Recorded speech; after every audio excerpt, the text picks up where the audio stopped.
Halo semuanya, kembali lagi bersama aku Carmen di sini di podcast Urban Life. Oke, di sini di podcast Urban Life kali ini kita bakal bicara tentang coding, di mana coding itu sudah menjadi istilahnya bahasa baru ya di era ini. Kemudian kita di daily life juga main HP, main ponsel, tablet, dan komputer. Of course, indirectly kita juga berhubungan nih dengan coding. Nah, buat episode kali ini kita bakal ada opportunity yang baru nih, karena kita bakal ada kolaborasi sama one of startup company that has been expertise in coding, yaitu ada Coding First. Coding First merupakan salah satu sekolah coding pertama di Purwokerto yang menyelenggarakan coding education untuk dari fundamental hingga expert dari usia 5 sampai 18 tahun untuk anak-anak. Nah, selain itu, Coding First juga bakal kolaborasi sama Dara Japan, di mana Dara Japan merupakan salah satu coding school juga untuk orang dewasa yang berada di Tanzania. Kita bakal mengundang nih guest kita yang pertama kali ini. Ada Mas Alvin dari Coding First. Halo Mas Halo, Mbak Alvin. Carmen. Dan kita juga ada guest lagi dari online directly come from Japan. I will introduce the guest here. So please welcome Mrs. Mio. Mrs. Mio from Japan. Hi Mrs. Mio. Selamat pagi, how are you? I'm feeling fine. So let's start. Let's get started for the session podcast itself. And I will ask for the both of you. Start with Mas Alvin and then Mrs. Mio, and I will give the direction if I want to ask to you. Okay, thank you. Oke, untuk yang pertama mungkin aku mau tanya ke Mas Alvin dulu Ya, kali ya. boleh. Bisa nggak sih diceritain sedikit apa itu coding sih? Mungkin teman-temannya di sini belum tahu nih tentang apa itu coding. Ya, kalau coding sendiri sih mungkin kita bisa bilangnya bahasa pemrograman ya. Jadi itu bahasa Inggris. Jadi istilahnya kalau semua gadget elektronik itu butuh program. Jadi istilahnya perintah. Bagaimana kita memerintah komputer. Ya, itu adalah coding sebenarnya. Oke, berarti coding itu bahasa program ya Ya. untuk memerintah. Oke, so for the next question, I will ask for the both of you. Mungkin untuk yang pertama ke Mas Alvin dulu ya. Ya. Apa sih yang memotivasi Mas Alvin untuk membuat Coding First ini? Ya, sebelumnya kan saya kuliah di Jepang, saya kerja di Jepang juga, dan saya ke Jakarta, pindah ke Indonesia, terus saya pindah ke Purwokerto ya.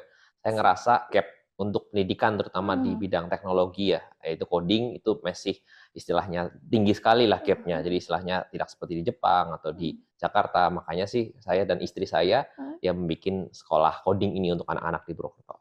Oke, untuk memajukan codingan ya di Iya, sini sebenarnya ya. pertamanya sih untuk anak saya sendiri ya, tapi ya I see. setelah itu kita berkembang dengan seluruh istilahnya siswa yang ada di Purwokerto dan tidak terbatas Purwokerto juga ya, karena online ada dari Jakarta, Sumatera, banyak. Luas banget berarti Iya. ya. Okay, so for the next question, I will ask to you, Mio-san, what motivated you to establish Dara Japan in Tanzania itself? Yeah, well, Dragon is like established like 2 years ago, and my motivation is to see who the world out, who on the world for the travel as my experiences. I visited Indonesia, Sulawesi Islands many times, and to see the way they live. And I realized that I used to live in Japan, and I so much blessed to is everything convenient to live life in there, but comparing to other countries, and especially Africa, Southeast Asian country, is still need to developing not only economics but also socially and mentally, and to independent to make their lives better. So that's why I launched in the Japan company to improve their life in especially African country and Asian country to make their lives better. And also one of my business, I launched many business in Africa, like the field of agriculture and the food techs, etc. But also one of my business is focusing on giving some IT tech to get job opportunity. That's why I get this kind of session to connect in Indonesia. Yeah, that's why I keep motivated so far. Yeah, that's my person.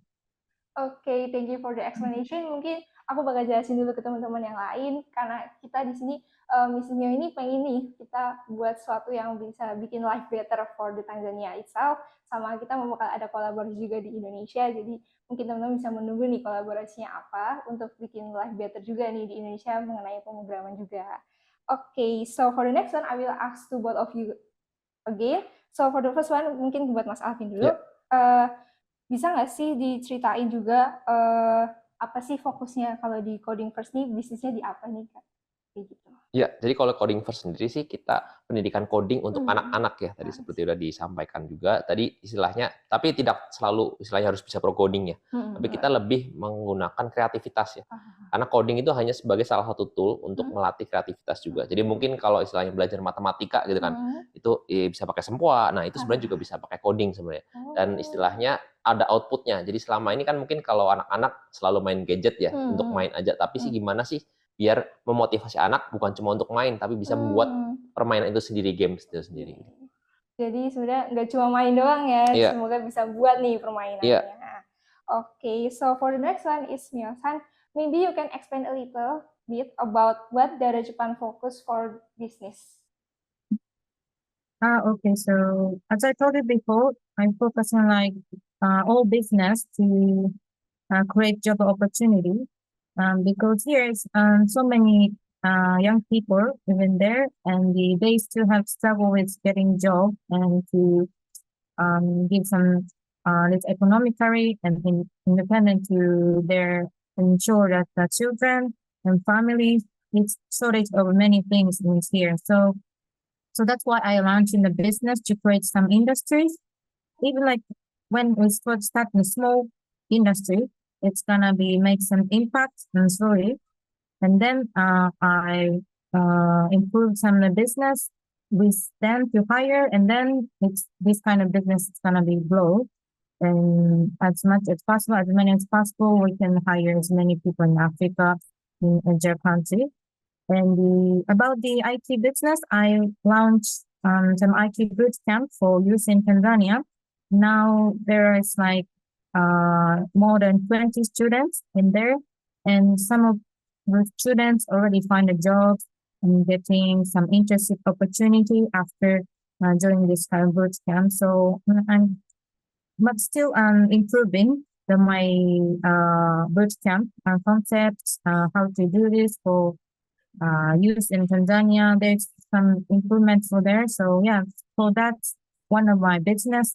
I run in like IT boot camp in Tanzania. To create job opportunity. Okay, thank you for the answer. Okay, I will explain first for the friends all over the world. Mungkin ini untuk Dara Japan sendiri, ini ada bisnis namanya IT Bootcamp yang diterbitkan untuk semua orang dewasa, apalagi di Tanzania, dan sekaligus dengan IT Bootcamp itu udah banyak teman-teman nih di Tanzania udah mendapat pekerjaan, getting new opportunities in the field of the work itself. Nah, makanya itu udah worth it banget nih untuk ikut IT Bootcamp kayak gini. Okay, for the next one, I will ask Mas Alvin. Untuk Mas Alvin sendiri nih, apa sih kalau menurut dari Mas Alvin, menurut dari pandangan orang dewasa nih, how to support children for learning coding? Kayak gimana sih kita support menurut orang dewasa untuk learning coding bagi anak-anak? Ya, menarik sih. Sebenarnya kalau dari kita sendiri biasanya anak-anak kalau belajar coding ya, kita kan ada trial dulu, itu biasanya selalu tertarik ya. Karena ya mereka nggak sebagai belajar, jadi dianggapnya main sebenarnya. Nah, tapi kalau istilahnya dari sisi kita sih, kita mau mensupport, jadi kalau bisa ke depannya ya istilahnya belajarnya continue ya, terus-menerus sambil dilatih, dan juga istilahnya kan banyak sebenarnya bahasa pemrograman lainnya ya. Nah, itu mendorong anak-anak supaya untuk explore ya bahasa pemrograman itu, dan juga tidak selalu untuk coding aja, kan ada banyak bidang, ada UI UX, mungkin ada front end, jadi istilah bisa bikin desainnya, jadi mungkin bisa jadi istilahnya talent podcast juga seperti itu. Jadi istilahnya kedepannya kita mau membuat istilahnya program-program seperti itu. Oke, jadi nggak terbatas juga di pemrograman itu sendiri, di coding itu bisa di field lain kayak UI UX, front end developer gitu ya.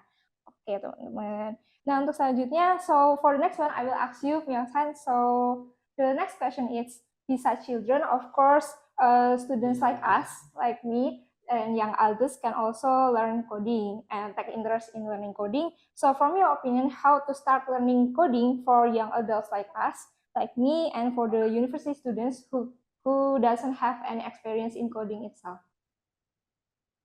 Okay. So coding itself nowadays is like AI technologies gradually and dramatically and showing up in country. And coding skill itself is very important, but we must use for like the getting job also, and the coding itself is for and learning how to use your brain, like logically, this kind of connecting your logical thinking stuff. So maybe the most of university students start learning like coding nowadays, and learning coding can help like individual develop skills and knowledge that can be used to create positive change and make a difference in the world, I believe. So, for example, like solving social problems, improving communication skill and collaboration, and the also advanced like scientific research that's also can help by coding. So these kind of skills have the potential to make significant positive impact on society. So most of university students think about that. It's very important and learning to code and using their skill to solve social problems and create a positive change. An individual can help make the world better, I believe. That's my opinion. Oke, I hope it's getting better in Indonesia itself. Oke, so I'll explain first buat teman-teman nih, sebenarnya coding ini penting banget buat dipelajari juga, karena nggak cuma melatih logikanya kita juga, jadi kalau teman-teman mau pinter coding nih, atau belajar coding, kalian harus memperkuat dulu logika reasoningnya kalian, terus dengan coding pun kita juga bisa membantu dalam scientific research juga, nggak cuma belajar tentang coding, tapi kita juga bisa membantu dalam scientific research-nya kita nantinya. Okay, so for the next one is the question for you too, Myung-san. And for the next one is, if there is a student who already have a basic programming or coding, for those who have already have a basic programming, how can they improve their coding skills in the future itself? So this question for me, right? Okay, I will repeat the questions, yeah. For the students who already have coding basics, how can they improve their coding skills? Okay.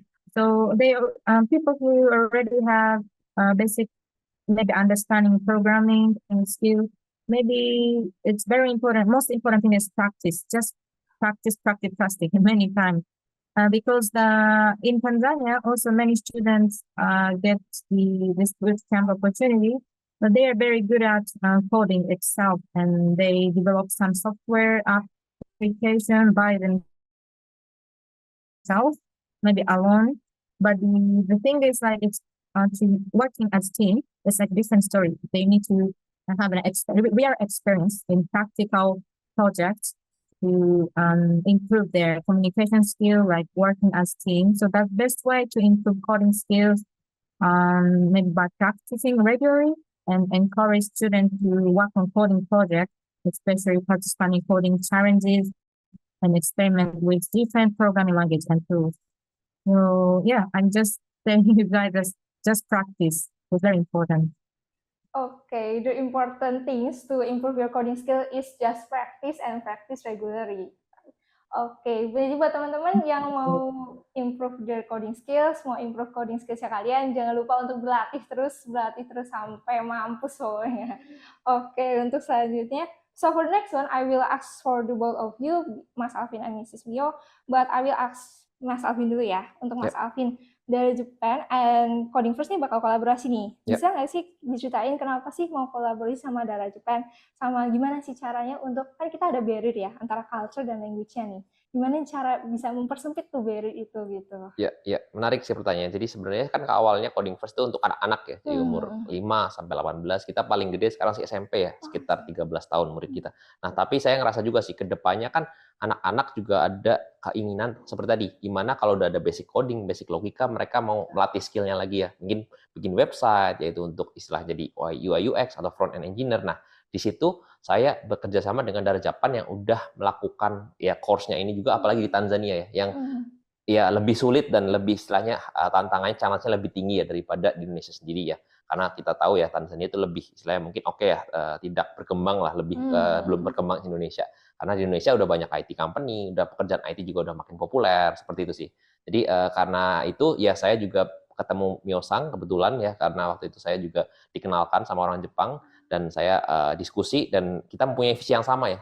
Jadi itu membuat ya hidup istilahnya lebih baik lagi dan juga kepada anak-anak muda untuk ya terutama Indonesia tidak kalah saing dengan istilahnya IT ya talent-talent dari luar negeri ya gitu sih. Oke, jadi kolaborasi ini untuk itu ya, memadukan ya antara si bootcamp di Codingverse sama dari Jepang sendiri. Ya. Terus untuk memperkuat nih basic-basic coding di anak-anak Indonesia. Oke, Mio-san, I will ask you the question. So anyway, Gara Japan and will collaborate with Codingverse. And can you tell us what is the reason why you want to collaborate with Codingverse and how to deal with the language and cultural differences when doing collaboration? Okay, so the first question I will answer how collaborate with Codingverse.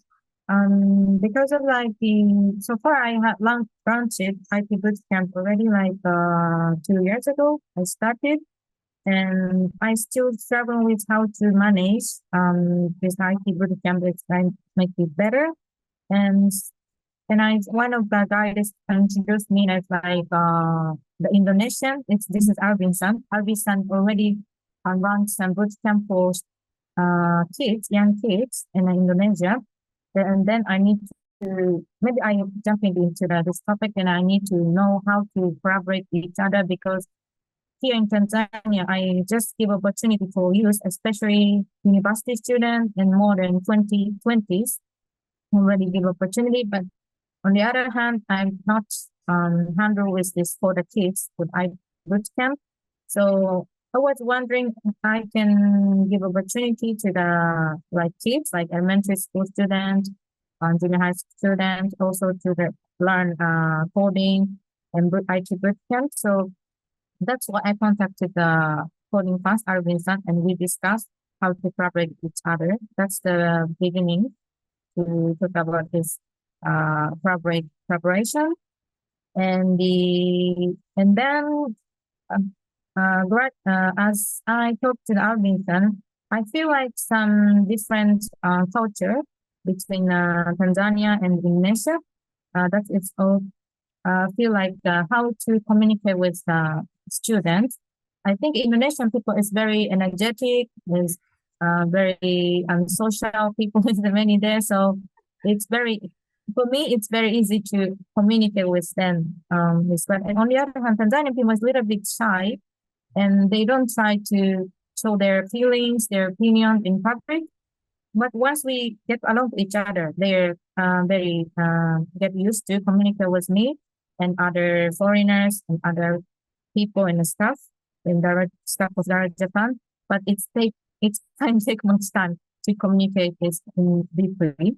So that's I feel like a difference in culture in there, and also but the same culture is like I feel is maybe basic on the religious things because Tanzania also have the half and half in the region is from Christianity and Muslim people living here, and I always communicate with the Muslim people somehow, and also Indonesia is like Muslim country, so the schedule there is some holidays and sometimes it's the same holiday, and also there are how to affect the religious thing into the running. So that's the same point is I feel like how the things, yeah, something like that. Okay, thank you for the answer. So you have the same mission and vision with Mas Alvin ya.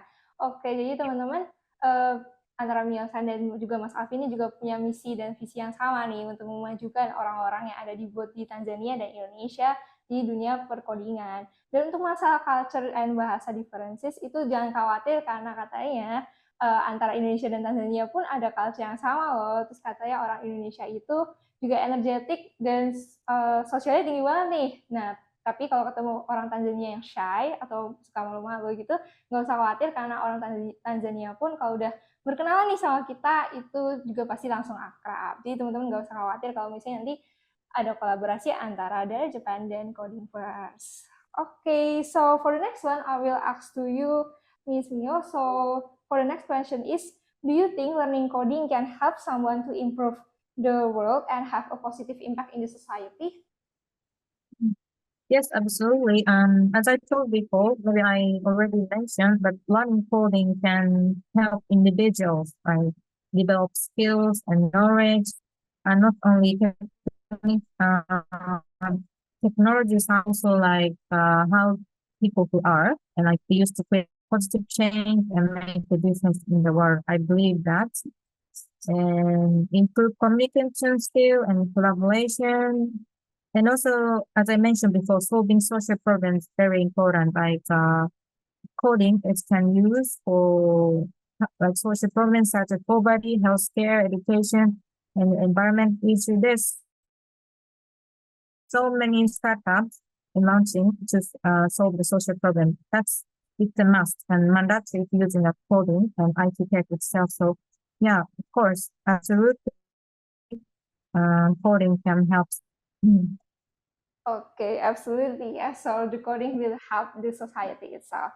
Jadi teman-teman untuk coding sendiri juga bakal membantu nih kita-kita yang ada di society atau di masyarakat. Nggak cuma di dunia kita sendiri aja atau individu, tapi itu juga bakal help the society melalui masyarakat, melalui organisasi dan lain-lain, melalui education-nya, terus ada ke environment-nya juga. Jadi jangan khawatir kalau coding ini cuma bisa mengembangkan diri sendiri, tapi nggak juga bisa mengembangkan ke masyarakat.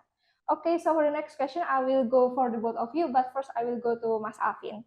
Oke, Mas Alvin, ini mungkin pertanyaan terakhir nih. Yeah. Gimana, seberapa penting sih coding skill di dunia ini sekarang? Banyak orang yang belajar coding ini udah sejak kecil. Apakah sepenting itu nih dunia coding gitu? Ya, sebenarnya sih kalau penting atau enggaknya balik lagi tergantung dari istilah kebutuhan masing-masing ya. Tapi contohnya kalau istilahnya kita zaman dulu berhitung tuh, pakai sempoa, terus maju jadi kalkulator, sekarang jadi komputer, terus ada machine learning, ada AI. Itu kenapa harus istilahnya sampai segitunya? Menurut Mbak Carmen sendiri, kenapa istilahnya? Bedanya apa? Misalnya, kalau kita dengan pakai komputer, dengan pakai kalkulator, sama dengan pakai sempoa mungkin hitungannya. Mungkin lebih efisien aja. Lebih efisien satu, terus juga bisa lebih mengolah data yang banyak. Karena di era teknologi digital ini, misalnya ya nggak terlalu istilahnya nggak semuanya harus yang istilah programmer yang istilahnya bisa belajar coding. Contohnya, kalau kita mau istilahnya jualan nih, jualan online. Mau jualan apa nih misalnya? Baju misalnya. Baju warna apa yang paling banyak terjual di Tokopedia? Itu bisa dicari nggak sebenarnya? Bisa, kita search gitu warna apa yang terjual di Tokopedia, itu pakai Python misalnya. Kita olah datanya lagi, nanti istilahnya kita ambil statistik. Nah, itu mungkin bisa pakai manual ya, kita ngeliatin satu-satu. Tapi kalau dengan kita ngerti coding, itu tahu namanya crawling gitu. Bisa otomatis ngambil datanya. Asal kita masukin keywordnya, baju, Tokopedia, ya ada best sellernya gitu kan, atau yang bintang 3 atau yang reviewnya banyak, itu kita bisa nanti otomatis ngambil. Nah, dari situ nanti kita bisa analisis lagi. Kira-kira kalau daerah mungkin Purwokerto, daerah istilahnya Jakarta, daerah mana penjualnya, itu mana yang paling laku gitu. Itu bisa kalau kita ngerti ya istilahnya cara menggunakan coding. Mungkin kalau istilahnya orang ya awam nggak ngerti, ya bisa juga dicari manual atau tanya ke orang, interview lah seperti dulu yang lama. Nah, kalau istilahnya kita ngerti coding sedikit ya, ngerti teknologi, kita bisa memanfaatkan seperti itu sih. Itu salah satu contohnya ya, kenapa pentingnya untuk aware coding ya. Nggak perlu harus jadi programmer, nggak perlu harus jadi istilahnya software engineer untuk bikin komputer, nggak. Tapi istilahnya gimana sih cara memanfaatkan teknologi di dalam kehidupan sehari-hari kita. Itu sih yang saya terapkan juga untuk pembelajaran, terutama yang dengan darah Japan juga, dan juga istilahnya dengan anak-anak. Oke, jadi nggak perlu harus itu ya, ngikutin banget coding, tapi yang penting aware dulu sama coding juga nggak apa-apa. Itu karena membantu banget nih di dunia kita sehari-hari, seperti yang tadi udah dicontohkan sama Mas Alvin. Okay, so for the next question, I will ask to you, Yosan. So this is probably will be the last question for today's session. And how important do you think it is to have the coding skills or aware to the coding itself, and even starting from the age of the children? Oh, okay. So my opinion, today's digital age, coding skill becoming increasingly important, as you know, and starting to learn them from an early age can be particularly beneficial. For some reason, like preparing the future job market, many jobs today require some level of coding knowledge, and this trend is only expected to continue in the future. So I think learning to code at an early age, especially children, can prepare themselves for the job market of the future. And also, like, the second thing is like fostering creativity and innovation. And innovative skills also important. Coding allows children to create their own digital projects, such as games, websites, and apps. So this can help foster their creativity and innovation, as well as their interest in technology. So something like that, that's learning to code from early age can have many benefits for children, and they must realize that at first, and the future career prospect and their personal development. So I just introduce coding to children young age. We can help prepare them for that change and opportunity for the future. That's why I launched this kind of boot camp, and I'm proud of the Alvinson to give opportunity for children in Indonesia. That's Okay. my opinion. Okay, it is very important to learn coding from the age of early ya. Oke, jadi teman-teman buat coding itu kalian boleh bisa aware sama coding atau belajar coding ini penting banget nih teman-teman. Kalian bisa lebih pursuing your creativity, kreativitas kalian bakal bertambah, terus buat prospek karir kalian, dan kalian juga bisa tahu nih lebih seluk-beluk tentang aplikasi dan website dan lain-lain. Walaupun sebenarnya nggak cuma itu, kalian juga bakal bisa kebantu dalam logical reasoning kalian. Okay, so well, because it is already almost 30 minutes and we have some chit chat and discuss a lot of things. Start from about coding, dari Japan and coding first. Okay, probably Mio-san, last but not least, maybe for the closing for this podcast session, can you give us advice for young people, for those who are not learning to code, or for people who just have to start coding? So what is your advice for those people itself? Yeah, I always tell them to the same things, but maybe first mindset is very important, and also commitment. Coding itself is maybe everywhere. You can find some video course, YouTube, some lecture in a university. There's so many things you can learn in the internet, but the thing is you must commit your learning, sometimes by yourself and sometimes using you can find some coach or mentor to keep themselves motivated, because there is so many learning tool in there and everywhere, but you must commit it yourself, because of many coding projects require teamwork and collaboration, which can help you develop social and communication skills, as well as learn to work effectively in a team, and then you can get job opportunity to make them life better.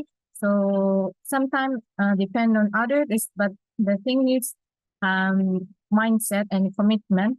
You can do learn for motivated for maybe a long time. Learning is not short term to acquire all skills, so you must think like in the whole project and keep learning for long term. So that's what I want to advise you guys. This is my opinion. Okay, mindset and commitment is very important for learning coding. Jadi teman-teman kalau mau learning coding nih atau belajar tentang coding, mindset sama komitmen teman-teman benar-benar diuji seberapa panjang nih kalian mau belajar coding for the longer period itself. Nah, untuk Mas Alvin nih, sama juga pertanyaannya, ada pesan nggak nih buat atau saran nih buat teman-teman yang baru belajar coding? Itu gimana tuh, Mas? Ya, mungkin sih audiensnya kebanyakan mahasiswa ya. Jadi kalau untuk mahasiswa sendiri yang jurusannya udah coding emang IT, ya mungkin kayak tadi Mio-san bilang bisa latihan-latihan terus ya. Dan juga istilahnya sih banyak kan tadi juga Mio-san bilang dari YouTube, mau dari istilahnya dari platform apapun lah, Google kita juga bisa cari sendiri belajar. Tapi mungkin kalau istilahnya butuh mentor ya, butuh istilah pendamping, itu bisa dengan ya Dara Capar sendiri, dengan kita sendiri seperti itu. Jadi istilahnya kalau mau belajar lebih dan istilahnya tadi bagaimana teamwork ya, kolaborasi, karena kan ya ini eranya global juga, kita juga apalagi kalau IT ya, pasti kerjanya udah pasti dengan orang asing kebanyakan, jangan ya orang India, orang Vietnam timnya, atau orang mungkin Amerika itu atau Jepang sendiri. Nah, gimana kita kolaborasi secara yaitu cultural, secara bahasa juga, mungkin bahasa Inggris penting juga, dan juga istilahnya kalau coding, kenapa itu juga belajar dari kecil ya? Karena kita harus biasakan sebenarnya. Kalau kita tiba-tiba belajar yang sesuatu yang nggak pernah kita ya sentuh, nggak pernah kita istilahnya alami sejak kecil gitu ya, sepertinya kaget biasanya, dan juga istilahnya udah malas duluan gitu. Jadi istilahnya makanya kenapa ya saya istilahnya membuat coding first untuk anak-anak ini, untuk membiasakan ya, biar anak-anak nggak kaget juga nanti ke depannya gitu. Oke, mungkin kalau dari kecil it's totally fine juga buat belajar coding, karena kalau dari kecil itu lebih terbiasa ya. Yeah. Nah, tapi jangan takut dulu teman-teman yang mungkin baru belajar, yang baru itu mungkin iya sih bisa lewat YouTube, lewat website, dan modul-modul lainnya. Tapi kalau kalian butuh mentor, ini bisa banget ke Coding First dan dari Jepang nanti yang bakal ada kolaborasi ya, Mas. Oke, so that will be our closing session. And that's all from Urban Life. Thank you, Wilson, for being our special guest for today's session. And thank you juga buat Mas Alvin karena udah mau datang ke sini. Oke teman-teman, itu aja buat episode kali ini. Jangan lupa buat like, comment, share, sama subscribe dari Urban Life. Ditunggu buat next videonya, bisa dikirim rekomendasi di kolom komentar di bawah ya teman-teman. Jangan lupa untuk nonton terus di Urban Life. See you and bye-bye. Bye-bye. Cek, beneran nggak? Udah closing aja. Closingnya di